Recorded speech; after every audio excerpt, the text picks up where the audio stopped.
నమస్తే, welcome to legend TV. This is ప్రస్తుతం అయితే మనం ప్రజావాణి దగ్గర ఇక్కడ చాలా మంది బాధితులు వాళ్ళ సమస్యల పరిష్కార దిశగా పరిష్కారం అవుతాయా లేదని చెప్పి చాలా మంది బాధితులు వస్తారు. సో లోపల ఏం జరుగుతుందో లోపల అధికారులు ఏం చెప్తారో అని చెప్పేసి మాటలు ప్రయత్నించడం మనతో పాటు ఒకరు ఉన్నారు. ఒకసారి చెప్పండి మేడం, అసలు ఏం సమస్య పైన వచ్చారు, లోపల అధికారులు ఏమంటారు? సార్, నా పేరు శిరీష. నేను ధర్మసాగర్ వరంగల్ డిస్ట్రిక్ట్ నుండి వస్తున్నాను. నా హస్బెండ్ చనిపోయారు. నాకు 2 పిల్లలు సార్. మా అన్నయ్య నా హౌస్ ఆక్యుపై చేసుకున్నారు. ఆ విషయం అని చెప్పి 2022లో ధర్మసాగర్ పోలీస్ స్టేషన్ లో నేను FIR ఫైల్ చేయించాను అతని పైన. ఒకే ఊరా అండి లేకపోతే వేరు వేరు ఊర్లో? మీ అమ్మ వాళ్ళది మహబాదు, అతనిది మహబాదు, నాది ధర్మసాగర్. మా మమ్మీ గారు నా దగ్గరే ఉంటారు 7 years గా. మాది ఇంటర్ క్యాస్ట్ మ్యారేజ్. నేనేమో రెడ్డి, అతనేమో Muslim. Inter caste marriage. Parents support చేయలేదు. తర్వాత ఒక 9 years తర్వాత మా అమ్మనే అన్నయ్యతో చిన్న గొడవ పెట్టేసుకొని నా అడ్రస్ తెలుసుకొని నా దగ్గరకు వచ్చింది. 7 years గా నేనే మా అమ్మని చూసుకున్నాను. 2021లో నా హస్బెండ్ చనిపోయారు. మాకు ఒక ఇల్లు ఉంటే దాన్ని హార్ట్ అటాక్ వల్ల చనిపోయారు 2021లో. 2022లో మా అమ్మగారు చనిపోయారు. మా అమ్మగారు కూడా అది నా ఇల్లు కాదు, నా కూతురు ఇంట్లో నేను చనిపోనని చెప్పి ఇంటి బయటకు వచ్చి చనిపోయారు. నైబర్స్ కూడా చూశారు. అదంతా వాళ్ళకి మా ఇంటి దగ్గరే, ఇది నా ఇల్లు కాదు, ఇది నా కూతురు ఇల్లు, ఆ పాపాత్ముడితో నాకు తలకొరి పెట్టించొద్దు అని చెప్పి మా అన్నయ్య గురించి చెప్పి ఇంటి బయటకు వచ్చి చనిపోయారు. చనిపోయిన తర్వాత ఒక 3 months బాగానే ఉన్నారు నాతో. అన్నయ్య నాకు ఎవరు లేరు కదా, హస్బెండ్ లేరు, అమ్మ లేదు, నాన్న లేరు, మన ఇద్దరమే కదా, ఇక్కడే ఉందాం పిల్లల్ని చూసుకుంటూ, నా పిల్లల్ని చూసుకుంటూ నేను ఏదో జాబ్ చేసుకుంటూ ఉంటాను అంటే సరే అని చెప్పి ఒక 3 months బాగానే ఉన్నారు. మా బ్రదర్ బాగానే ఉంది. మ్యారేజ్ అయింది, 2 పిల్లలు ఉన్నారు. వాళ్ళ ఫ్యామిలీ అక్కడే ఉండి అతను ఇక్కడికి వచ్చాడు. వాళ్ళ మహబాద్ నుండి అమ్మ చనిపోయింది అని చెప్పి నేను చెప్పడం వల్ల నా దగ్గరికి వచ్చాడు. నా దగ్గరికి వచ్చి నన్ను 3 months బాగానే చూసుకున్నారు. 3 months చిన్న చిన్న గొడవలు, ఇది మాది అని చెప్పి అనడం, లేదన్నయ్య ఇది మేము సొంతంగా కట్టుకున్నామని చెప్పి నేను అనడం, అలా చిన్న చిన్న గొడవలు అయ్యాయి. ఒక రోజు ఈవినింగ్ నేను ఇంట్లో పని చేస్తుంటే ఇంట్లోకి వచ్చేసి నన్ను బాగా కొట్టి నా దగ్గర గోల్డ్ చైన్, సెల్ ఫోను, ఇంకా ఒరిజినల్ డాక్యుమెంట్స్ తీసుకున్నారు.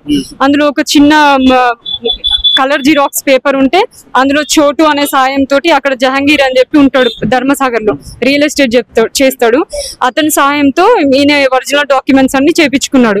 నేను ఆ విషయమై నేను సార్తో, సిఐ రమేష్ సార్ గారు నాకు FIR ఫైల్ చేయించారు. ఆ విషయమై 2022 నుండి ఆ విషయమై FIR నడుస్తూనే ఉంది. 2023లో కోర్టులో కేసు వేసాను, అది నడుస్తూనే ఉంది. ఇప్పుడు రీసెంట్ గా 6 months అవుతుంది. ఆయన అతని పేరు మీద ఇల్లీగల్ గా చేపించుకున్నాడు. నా దగ్గర ఆడియో రికార్డ్స్ ఉన్నాయి, వీడియో రికార్డ్స్ ఉన్నాయి, అతను థ్రెటన్ చేసింది ఉంది. ఇదిలా ఉండగా మా మేనమామ మంచోడు, కొంచెం చేరదీస్తాడని చెప్పి ఆయనతో కొంచెం సంబంధ బాంధవ్యాలు పెంచుకోవడం వల్ల వాళ్ళ అల్లుడు కూతురు మా ఇంటికి వచ్చారు. ఇంట్లో ఉన్న 3.5 గోల్డ్ తీసుకొని వాళ్ళు వెళ్ళిపోయారు. ఈ విషయమై సిఐ కాజిపేట్ సిఐ ఎక్కంతం సుధాకర్ రెడ్డి గారి దగ్గర కంప్లైంట్ ఇచ్చాను. కాజిపేట్ సిఐ దగ్గర కంప్లైంట్ ఇచ్చాను. ఆయన చాలా అసభ్యంగా మాట్లాడారు. ఇంకా ఇక్కడైతే పని కాదు అని చెప్పేసి నేను CP దగ్గరికి వెళ్ళాను. CP దగ్గర నుండి ఒక ఎల్లో ఎన్వలప్ పంపించారు. CP ఆఫీస్ నుండి వస్తే కంపల్సరీ FIR చేయాలంట. అక్కడ నుండి పంపిస్తే ఆయన నన్ను కాల్ చేసి పిలిపించారు ఈవినింగ్ టైంలో. పిలిపించి, నువ్వు భర్త చచ్చిపోయిన దానివి, నీకెందుకు బంగారము, అది నేను బ్రోతల్ కేసులో ఇరికిస్తా, పిచ్చి పిచ్చి వేషాలు వేస్తే. సిఐ ఎక్కంతం సుధాకర్ రెడ్డి, నిన్ను బ్రోతల్ కేసులో ఇరికిస్తాను, పిచ్చి పిచ్చి వేషాలు వేస్తే ఇక్కడ నుండి వెళ్ళు, CP దగ్గరికి వెళ్తే, CM దగ్గరికి వెళ్తే అంటే వాళ్ళు పెద్ద పీకేది ఏం లేదు. CM గారు ఇంకో 5 సంవత్సరాలు ఉంటే వాడు ఏం చేస్తాడు, కాజిపేట్ CM ఇంకో 5 సంవత్సరాలు ఉంటే ఏం చేస్తాడు, నువ్వు చెప్పాల్సింది ఏం లేదు, ఇక్కడ వెళ్ళిపో అని చెప్పేసి నా కేసే విత్డ్రా చేయించిండ్రు. నా హౌస్ నాకు దక్కట్లేదు. CM సార్ దగ్గరకు వచ్చాను. సెక్రటేరియట్ కి 1 week నుండి తిరుగుతూనే ఉన్నాను. అక్కడ అసలు ఎవరు ఎలాంటి అప్లికేషన్ తీసుకోవట్లేరు. అక్కడ ఒక సార్ ఉండి, ఇక్కడ అవ్వదమ్మా, CM ఇంటికి వెళ్ళని చెప్పారు, అడ్రస్ చెప్పారు. ఇక్కడికి వచ్చాను. CM సార్ దగ్గరికి వెళ్తే ఎక్కడ కూర్చున్నా, ఇక్కడ కూర్చోవద్దు అని చెప్పి అధికారులంతా పంపించేశారు. ఇప్పుడు ఆ ఇల్లు మీ హస్బెండ్ వాళ్ళ పేరెంట్స్ ఉంటారు కదా, వాళ్ళ ఇంట్లో లేరా? ఎవరి పేరు పైన ఉంది ఆ ఇల్లు? మా హస్బెండ్ పేరు పైన ఉంది. మా హస్బెండ్ ఎక్కడ ఉంటారు?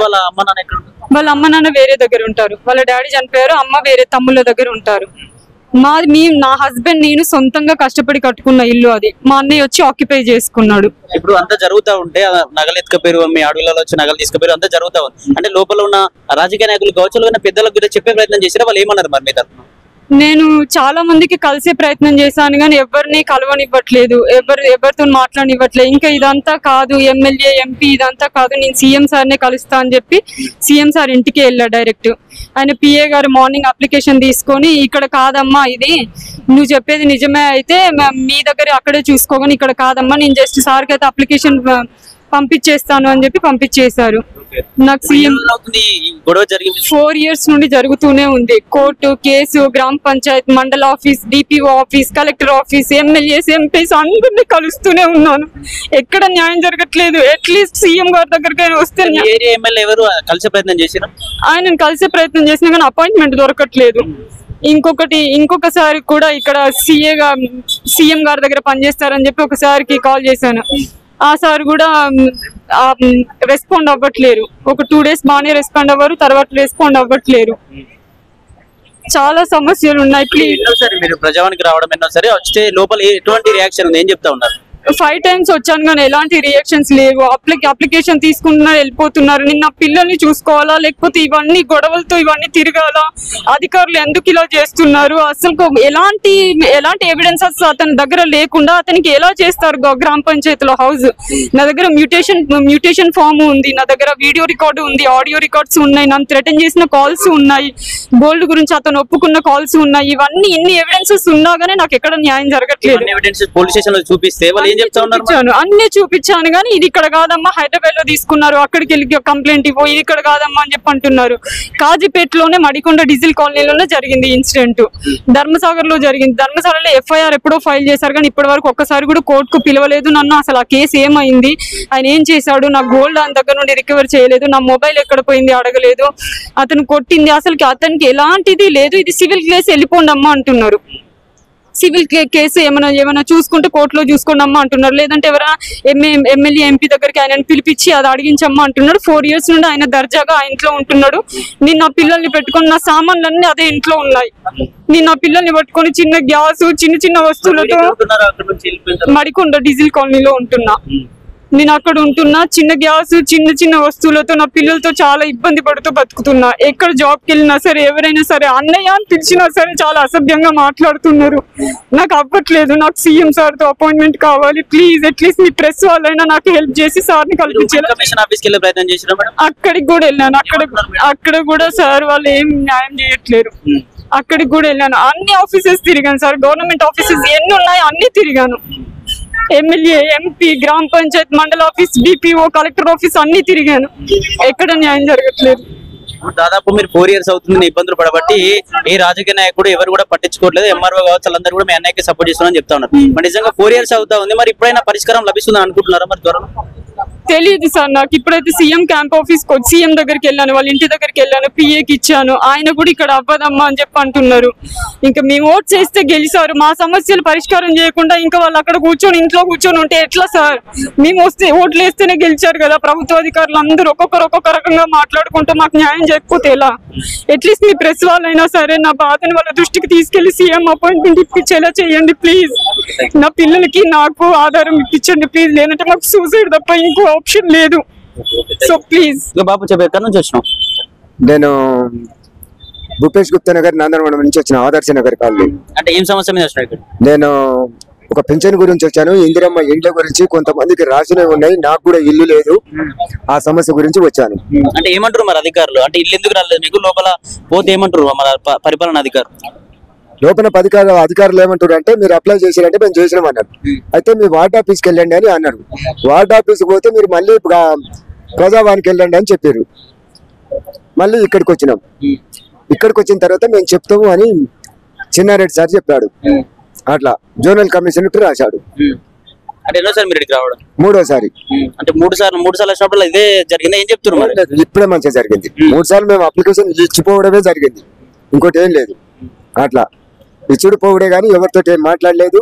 ఈ రోజు మాత్రం గాంధీ భవన్ లో భాస్కర్రావు సార్ అని ఉంటాడు, చిన్నారెడ్డి కాడికి వెళ్ళండి అని చెప్పి పంపించాడు. తర్వాత అక్కడి నుంచి ఆ సార్ నుంచి ఇక్కడికి వచ్చాం. తర్వాత ఇంతకుముందు కొండా సురేఖ కూడా కలిసాం. అట్లా ఈ ఇండ్ల దిక్కించే ప్రత్యేకంగా కలువుడు జరిగింది.